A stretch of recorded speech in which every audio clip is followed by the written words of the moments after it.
রুডির ছদ্মবেশ খুলল দীপা।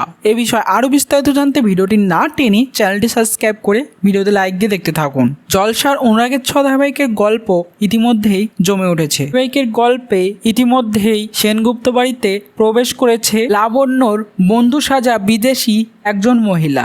তার নাম নাকি অন্য কিছু। এ আসলে রুডি ছদ্মবেশ ধারণ করে সেনগুপ্ত বাড়িতে প্রবেশ করেছে এবং দীপা তো সেটা ধরে ফেলেছে হাতে নাতে, কারণ রুডি ছাড়া এটা আর কেউ হতে পারে না।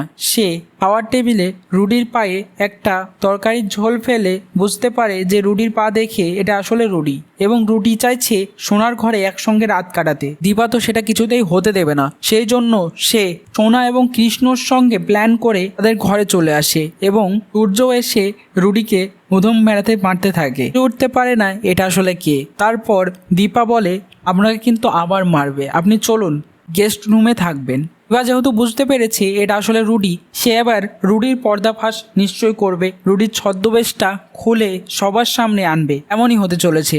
রুডির চুল ধরে টানতে টানতে দীপা সবার সামনে নিয়ে চলে আসে এবং বলতে থাকে, শয়তান দেখো সবাই, এ আসলে রুডি। এই বলে রুডির চুলটা টেনে খুলে ফেলে এবং রুডির মুখোশটা খুলে আসে, যেটা দেখে সোনা অবাক হয়ে যায়। এইভাবেই যদি রুডির ছদ্মবেশ খুলে দেয় দীপা, কেমন লাগবে কমেন্টসে জানিয়ে এখনই সাবস্ক্রাইব করে নাও আমাদের ইউটিউব চ্যানেল। ধন্যবাদ সবাইকে।